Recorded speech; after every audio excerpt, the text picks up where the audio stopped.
Welcome to I Heart Geek.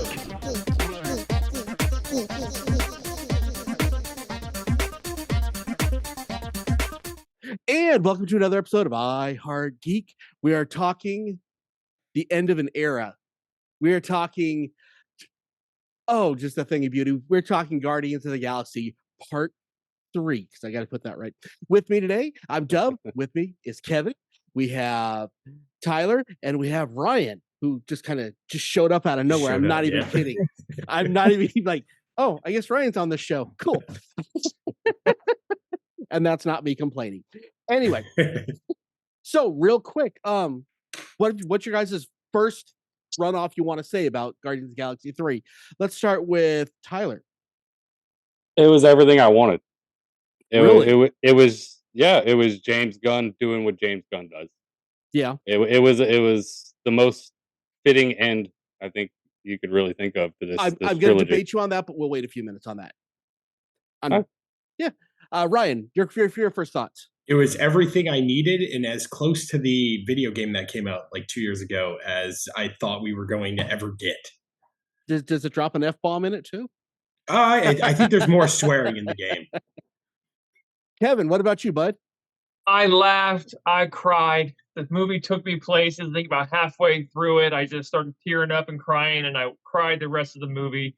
I absolutely loved it. I am the resident Marvel cultist here because, as Dove says, but no, it's exactly why I fell in love with Marvel movies to begin with. You know, absolutely, and I'll give you that. I'm not going to disagree with that at all. Before I give mine, spoilers. If you haven't watched it, turn it off. Unless you don't care about me, because I'm going to spoil the crap out of it right now. 3, 2, 1. Okay, so at my biggest problem with this movie, my other biggest problem with the movie is at the end. I don't think they should have done that stupid scene with Peter and the grandfather. I think he should have died in space. I think that was a more heroic Empire Strikes Back end of the series feel, and I felt good when he was dead. I know that sounds horrible, and I was sad. I was crying like, oh, they're gonna do it. They're gonna do it.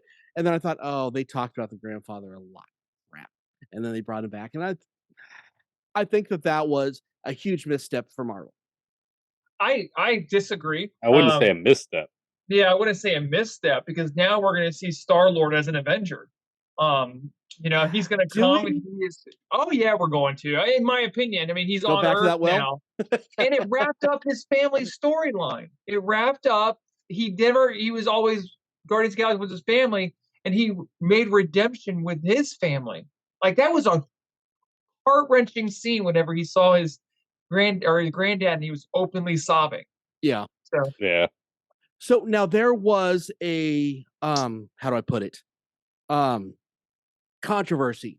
And some people say, oh, it should have been rated R because of the poor scenes with all the weird mutants, which by the way, that was what nightmares are made out of. That was creepy, and I was not at all sad when they were they were cute but creepy.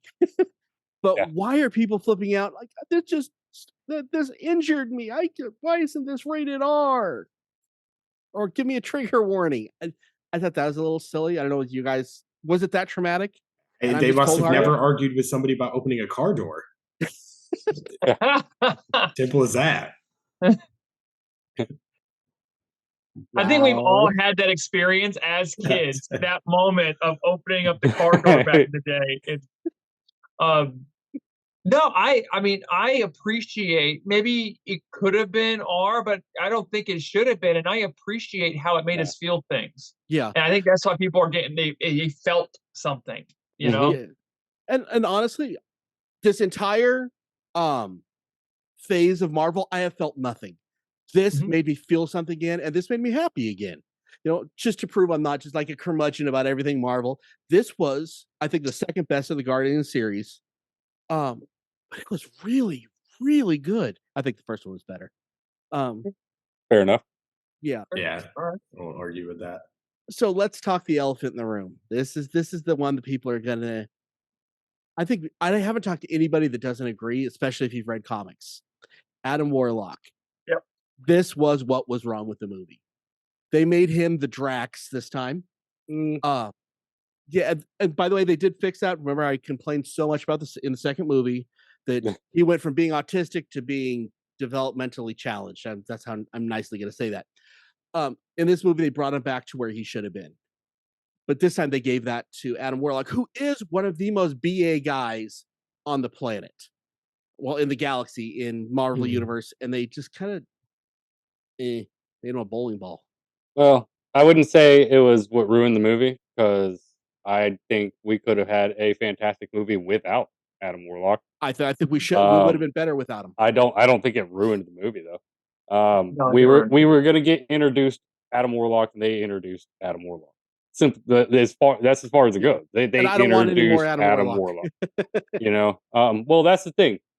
A couple days ago, I'm like, okay, scour the internet. Let's go. You know, I saw the movies, so let's get all the feedback and everything. And somebody pointed out at his first appearances in the old Thor comics, he was basically a big dumb idiot, baby. You know, like that's kind of the way he came off at that point then. So when we first get him, you know, kind of a parallel there. But yeah, later on, I think we're going to see an evolution. He'll turn into the Adam Warlock you know and love in the comics. This philosopher, and sometimes big, badass, you know, just space superhero. Go ahead, Kevin. Or enemy. So, and correct me if I'm wrong, I can't remember his name. Magus. Magus is the evil version of Adam Warlock, and one of the theories right now is I think he was just shoehorned in there because James Gunn put him in the other movie, and we got to have him in the movie. But it didn't ruin the movie, but it was noticeable if you knew the comics. But also in the comics, you have Magus, who is the evil version of Adam Warlock, and they did say they took him out early, that he wasn't in there. So what if there's this other version, and in order to get the real Adam Warlock that we all know, they have to combine the two? I know I'm kind of grasping for straws here, but I also have an idea of a parallel universe where he did. And then he killed it.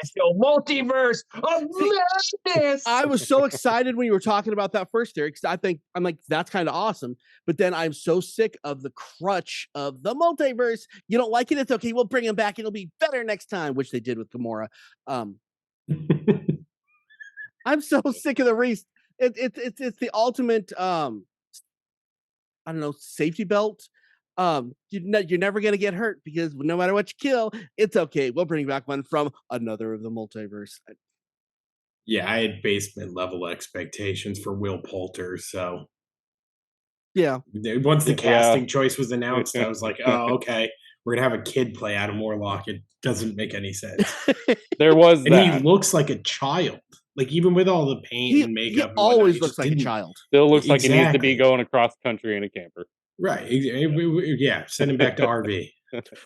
Okay. So let's take a real quick break here, because I want to talk about a sponsor. That's what they're called. Okay. Check out Trey Geek, TRESGEEK on Etsy. This is a friend of mine. If you've been a long time listener to the show, you remember the bearded geek, the guy with the most glorious magical beard. Kevin, he puts your beard to shame. I'm not even joking. It's you want to just crawl up in his beard and nestle and sleep forever. But anyway, he's got a shop on Etsy that they're selling a lot of geek stuff, but it's mostly D&D stuff, and it's really cute and it's fun. Use the code IHG10 and you'll get a 10% off of your order. Now, we are so picky on our sponsors on this. We don't do sponsors unless that they kind of fit some very strict standards. So this is definitely a shop that you definitely need to look up, because Sean's an awesome dude, and go support him. Check it out. Yeah, Trey Geek, TRESGEEK on Etsy. Okay, so now that we got that fun business down, and I've magically rearranged everybody. Okay, so what did you not get from this movie? Is there anything that you were hoping to see? Because that's a hard one for me. I'm going to be honest. I like this movie enough that I don't know what else I would add, except for my two issues that we talked about. And maybe we should have gone without Gamora, because that whole thing was confusing. No, I completely disagree. And okay. Here's the reason why they broke the trope. In every single movie ever, at the end, you have the kiss. And you know what? it made so much sense that they would not kiss here, and I appreciated that. The fact that they had Gamora, this whole movie was about growth. You have Rocket Raccoon's growth and Star-Lord's growth. Star-Lord, at the beginning, he was a lovesick. He had no family. And at the end of this movie, we went on a journey with him, and he had made himself okay with not having Gamora. And then he went back to his granddad, and they reunited. I loved it. I love that part. No, there was still the out of place moment for them right at the very end. Mm-hmm. But they didn't kiss. Yeah, but they almost did. So it's the same thing. I didn't hate it. I think that her part was a little. It's too confusing. It's the multiverse stuff. It's just like, and I hear it makes her death not mean anything in the Avengers. No, but it's a different Gamora. Oh, this one's completely different. Here we go, multiverse again. Then what's the point? Give me a new character then. No, but that's the multiverse. See, that is the worst answer. No, it's no. We'd have had to completely rewrite Endgame.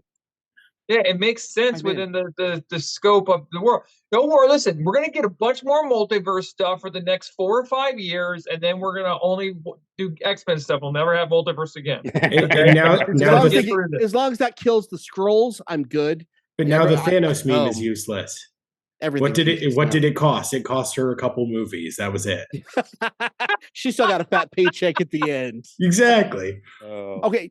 Is anybody else still in love with and I wish they would have explored it and kept going with it, the Drax and Mantis love story. Oh my God. It's my favorite story in the world. I am so mad that all I got was the holiday special. The two of them are so They need great. to go make babies. They need to go make a whole TV show. Maybe they will. I liked them so much. And I mean, I'm not a big gusher about the different couples, but I love this couple and I don't feel like they give me enough of it. So I love this movie had so many little things. In the beginning of the movie, she says, "No, you don't mess with friends' memories." Remember that? And then at the end, she's like, "He's stupid. He's stupid." And you go, "You think?" He goes, "No, I don't." And and she did that. I just thought that was like she cares for him. That was you know such what I mean? a moment too. It's like, yeah. Oh. Oh my God! When Nebula found out Rocket Raccoon was alive, and she openly wept. That was rough, dude. Yeah, that was rough. That was beautiful. Yeah, So she spent all that time with him and everything, and the shit, and just they have the closest, they're a mirror of each other. Everything they went through, their traumas, and growing from that. Now, finally finding a family and stuff. I mean, that was rough. Now, how did we all feel about Groot finally talking? I don't like it. I was so mad about that. I was like, I didn't need it. Ruins that character. Like it was 3 movies long. It took everything out of everything we've loved about. And it's not that we understand his language. Don't say that. That's where I was going with that. I was going to say because we literally don't. If he said "I am Groot" there, we knew what he said. If he would have said "I am Groot" and they would have had a subtitle at the bottom, I would have been okay with that. Perfect. That would have been cool. That I would have been okay with. Him talking was wrong in every. I mean, I get what they were going for. It was still kind of like, oh, thanks, Yeah, it's just the end of the movies. Yay! No, we got this many movies in, and literally they end it. They break tradition that far into that movie. It didn't make any sense. I would have appreciated the subtitles. Subtitles would have been cool. The subtitle would have been great. Yeah.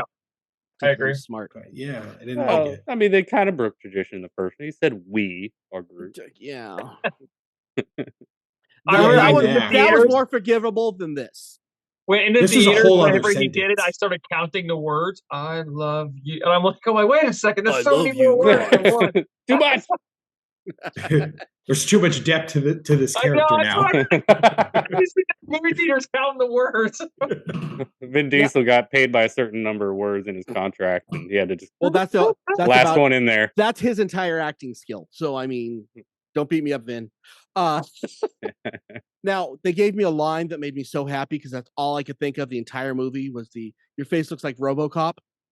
Oh yeah, dictionary. I was thinking that the entire time. I'm like, they just stole that RoboCop thing, which is just so creepy looking. And then they said it, and I'm like, And I didn't like the makeup job at all. I didn't like the High Evolutionary as the character. I like the Ultimate Spider-Man version of the High Evolutionary. You didn't like we got here? He was okay. Wait. I thought he was just too obsessed over the raccoon. I thought it was just much. This is like one of the greatest single movie villains we've ever had in MC. Name another one. Yeah. Ronan. Name another one that's better. Ronan? The Accuser? No. In all of Marvel. It's like not the Ninja Turtle or yeah. The Accuser? I just felt like it was a little over. I think he was closer to like it was just the same kind of thing as Ego, just some like psychotic guy just going nuts. Yeah, because more than anything. Because the High Evolutionary, when I've ever read him, I always saw him as someone who may be cruel, but on the front of it, he's very kind, and you want him to be your dad. And they did. I don't feel like that gave me that. They kind of gave you that a little. They did do that. I don't think, and then they tried to, but I don't think it gave me. It didn't give me what I personally wanted. You can't structure it that way. You can't show him as this evil guy and then show him as like this sweet character for like a couple scenes. You'd have to progress into. Well, I thought it was a pretty good blend. Comic books. I thought it was a really good blend. I thought it was a good blend. Or that scene with Rocket sitting kind of on his lap, and they're looking out the big window and stuff. And it's only cute it's like, Rocket's that's cute. cool. But then he says the thing, and he grabs his head, and it's like, oh, I thought there was kind of that nice blend there. But to each their own. It didn't kill the movie for me, but that was, as you know, I'm going to be picky on these. I love that dude. That actor killed it. I thought. No, I think he did. Amazing. No, I think he was great. I think he did what he was supposed to. What they wanted. I think they just didn't make him big bad enough for one of the main villains. They just didn't make him enough of a big bad. He's supposed to be. I'm not going to agree with that either because he was so overkill. But it didn't give me that sweet side enough, and that's me. I don't agree with anybody on this panel actually. I think he should have been shown as a lot more kind. And I think he was a little over the top evil. So I'm not disagreeing. I don't have that relationship with him to the comic version. Yeah, and as I say, my first foray into him was the Ultimate or Spider-Man Unlimited, which is like 3,000 years, and it's on this other Earth, New Earth or whatever. I forgot what they called it. Counter Earth. And that's Counter Earth. And if that's what the whole thing was, and he wouldn't have killed everybody because, well, they were pickpocketing. No, I gotta do what. And that's just because of my personal entry point in. If you guys had watched that, you might feel the same way on that. This dude's powers, man. I mean, that's one thing I think they didn't lean into enough. Because how powerful. I like him having the power. Suit and everything. He does that. He makes things evolve instead of putting in a machine. And because that's X-Men stuff, and that's what I loved. Well, that's where I first met him with X-Men. Now he had his outfit kind of looked a little bit like Kang's outfit with somewhat of the same explosion powers. It's because they have to replace powers. It's because they have to replace Kane anyway. So that's gonna be a roller coaster. There's some inside baseball. I got kind of Red Skull vibes off him before the face reveal. The face thing that was before the face reveal. The slender with the suit, the kind of the long flowing kind of thing going, and just his higher voice, and mainly in his compound there. I was getting like Red Skull vibes, and they did the face reveal. I was like, and that face reveal, there was multiple parts in this movie where I had to tell my 7-year-old daughter to close her eyes, which I don't do that usually in Marvel movies. But that face reveal part was pretty just pull it right off. Yeah, which pretty again, wild.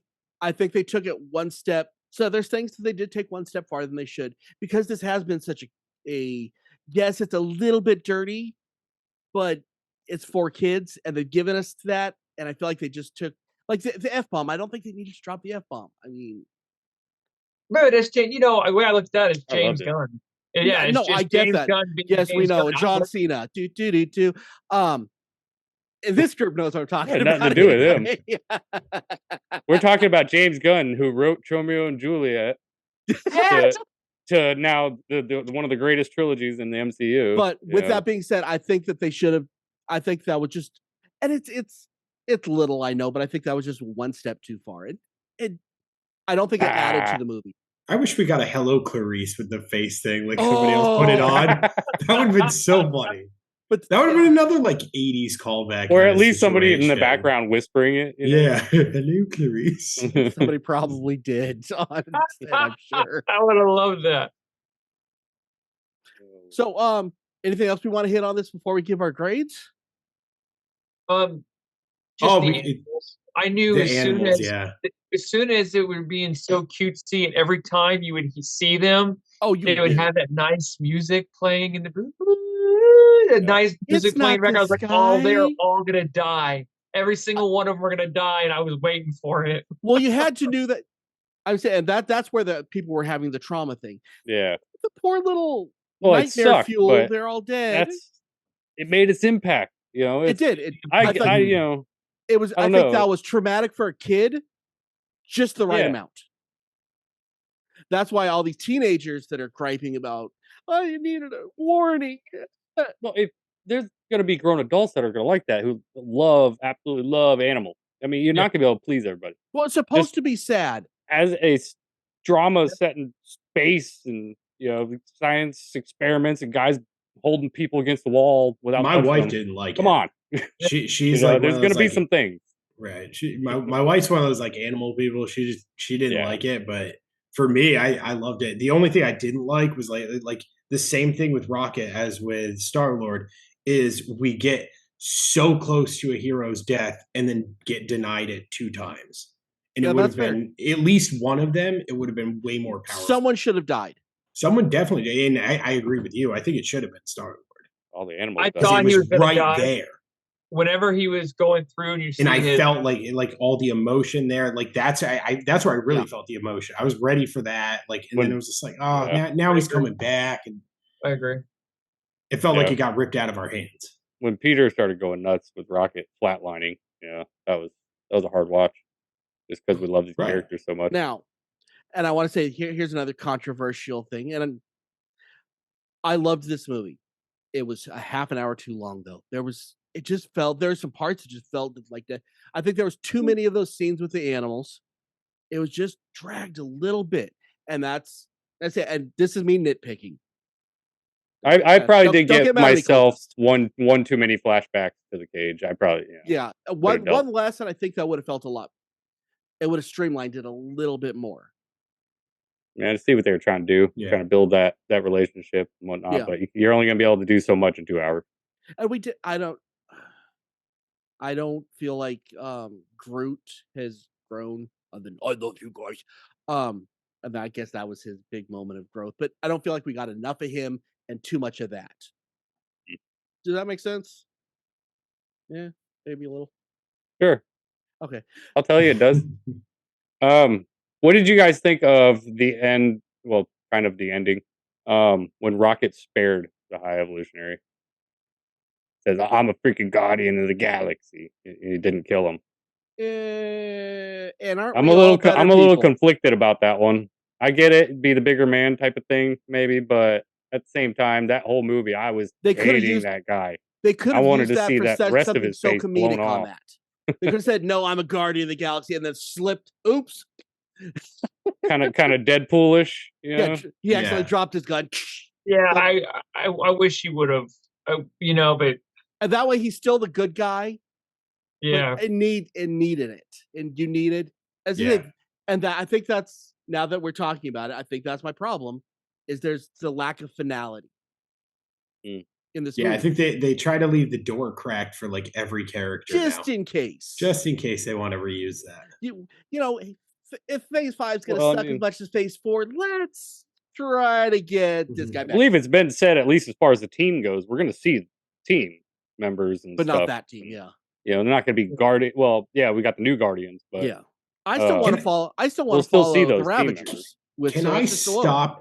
Can I stop getting the stereotypical like unathletic actor running towards the camera scene. Like if I have to watch another one of these, like Sean Gunn cannot run, and you can see it. Man, he got beat up a lot. Oh my god, you guarantee it. He runs like a fourth grader. I gotta look at it now. I think that's probably part of the Go watch charm, it. Watch the footwork, and you're like, oh my god, what is going on here? Well, I mean, it's like a bad sitcom. It's like a bad sitcom joke. Now, I thought like the pairing for like the next Guardians movie, I thought was great. I thought like who was shown there. I'm excited for it. Yeah, but like can we get away from these running scenes because nobody could actually do them. That was another thing that went to the well too many times was Cosmo. I am not a bad dog. I mean, you sure could. I loved that. I like one scene of that in the beginning and one scene at the end when that. No, changed. I thought it went too much. The payoff was great. The payoff was I did really appreciate that. She's a good girl, or a good dog. Yeah. I thought it was sprinkled in there the right amount. It's just like it brought like some humor right back, like immediately. But it made you hate that character so much. Like, dude, don't say that. That dog's like talks to you. Yeah, right. Yeah, moves things with his mind. And got playing poker with Howard the Duck. Yeah, and Lloyd Kaufman. Lloyd Kaufman was in that scene too. Yeah. Oh, and I really enjoyed the all I think of is Mal. What is his name? Green Lantern. Guy from Firefly. Fillion? Yeah, Nathan Fillion. Nathan Fillion. Yeah. I loved him in this. I got one of these guys too. Yeah. He should have been in that. He should have been a Guardian. I love the fact that whole factory was like made out of skin. And what are they called? The Space Bears, or what are they called? The oh my god, Lord. the outfits. They look like the microscopic bears. Tardigrades? The water bears? Water bear? The water bear. Yeah, water bears. They were water bears. Like, but in like a weird shaven mole kind of way. It was just so uncomfortable looking the whole thing. I actually loved it. Yeah, okay. It was James Gunn. That was James Gunn all the way. Now, something that I personally missed, which kind of tells you where I'm at with Marvel movies, because it was long. Tell me about the ending scenes, and that wasn't me harping. I didn't get to watch the ending scenes, the post credits. Anything of interest happen? And I'm just asking now because I haven't looked it up or anything. Did we miss anything on that? I mean, other than your new Guardians team, with the Alpha Groot and what's her name? Phyla-Vell or something like that. The little girl. Yeah, like one of the kids. Yeah. Okay. Yeah, just that and the fact that Star-Lord's going to be back. They showed him on Earth reading a newspaper or stuff, but it wasn't. I think he's retired, man. I don't know. It said Star. He's back. He's retired. He's going to be yelling at his stepbrother for not mowing the grass. Yeah, that was weird. That whole exchange was weird, but and then they had like the newspaper was kind and then they had that like popular like YouTube ad cereal there that had a box of Magic Spoon on the table. And I think it's kind of amazing that Chris Pratt is in the number 1 and number 2 movie in America right now, yet everyone hates him. Bite me, he's an awesome actor and a good guy. I love him. What's the number? Oh yeah, Super Mario. Super Mario. That was another one. That movie was awesome. God, was that good movie? I loved that. I want to watch it. Then let's get this group together. We'll do. Yeah. I saw it 3 hours after I saw Guardians. So let's give our grades. Let's start with Tyler. What is your grade? Actually, you know what? Let's put this as Guardians in general and Guardians 3. So. Oh, okay. Like just in general, and then as the third in the trilogy. Yeah. In the trilogy, man, I really think it's going to be a tie with the first one because I had like kind of that same feeling coming out. The experience was just as good as the first time I saw the first Guardians of the Galaxy. So I'm just going to put them at a dead heat. Just overall, I mean, if I can go on a 1 to 10 scale, I'd probably have to give it a solid, maybe 9. Wow. Yeah. Outstanding. Kevin. Okay, so I will say Guardians of the Galaxy is the best trilogy out of the entire MCU. It's just the best series of 3 movies. Reminds me of another trilogy. What's that? Reminds me of another trilogy. There it is. God, I hate you so much. Okay, so I will say that in forever. Each one of these movies, the Guardians movies, are special to me in different ways. The first one was the soundtrack to my daughter's being born. It was like the soundtrack that whole period of time. But this movie would top that. This is my favorite Guardians movie, and the reason why I say that is because I think this one's the best because it built on all the relationships before. So now it wasn't me just learning the characters. I knew these characters. I knew what they went through. That open weeping from Nebula, that struck me, and it's because of that scene right there that, like, it meant something. And I just, 9.5. Wow. Okay. Right. There is no perfect movie, but yeah, 9.5. When that movie ended, I turned around, I looked Kevin dead in the eye, and I said, top 3.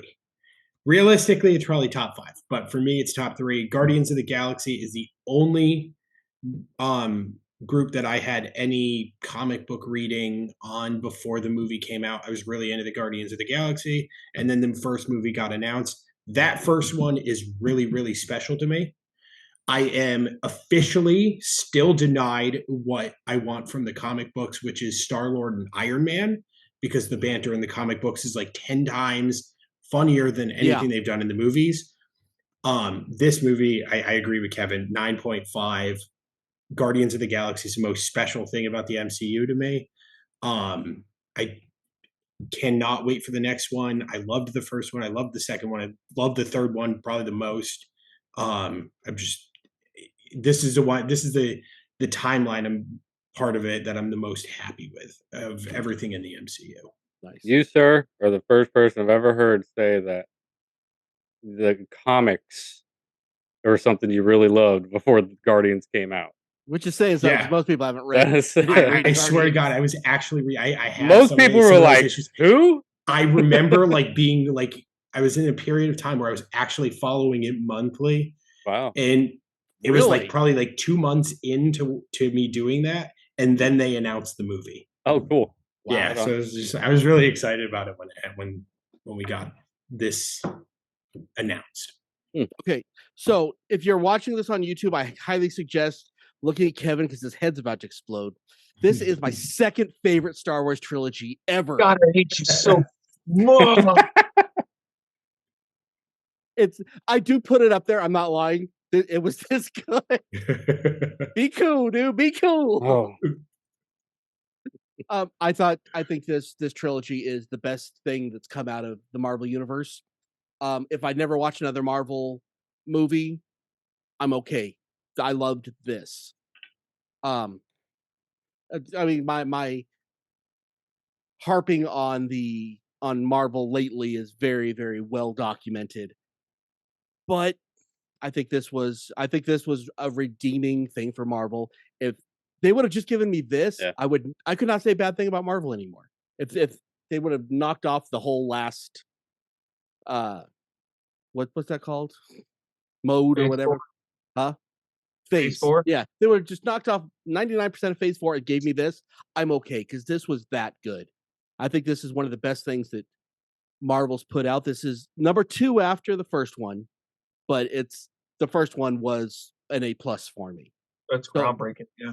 So this is this is a 9.1, but if they would have had Peter die, it would have been a 9.9. That's the highest grade I think I've ever heard you give. You've never heard me give a high grade. Yeah. That is the highest. It's because of the fight scene to No Sleep Till Brooklyn, isn't it? You don't know. That was beautiful. I was back in high school in my Ranchero with my big speakers in the back, turning that up, and I'm like, yeah, I am here. That was beautiful. I'm for it. By far the best soundtracks too. I mean, 100%. And hands down. They gave me Creep, so I got some Radiohead. Life is Good. Now, I do wish they would have stuck with the 80s stuff and not give. And I'm a 90s fan. I prefer the 90s music. I kind of wish they would have kept with the 80s genre a little bit. But that, again, this is me nitpicking. Yeah. I think that's it. So check us out on Facebook. Check us out on YouTube and Twitter and every place else. Still here. We're still here. We're still around. Let's see. Check out Trey Geek on Etsy because good guys. Really cool stuff. I was looking at it today. Yep, and 10% off. So just say with the code IHG10. And with that being said, I'm Dub. I'm here with Tyler. We're here with Ryan. We're here with Kevin. Keep on geeking on, guys. We'll see you next time, hopefully for Mario.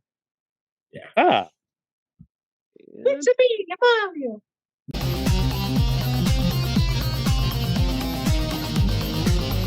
You have been listening to the latest episode of the iHeart Geek Show.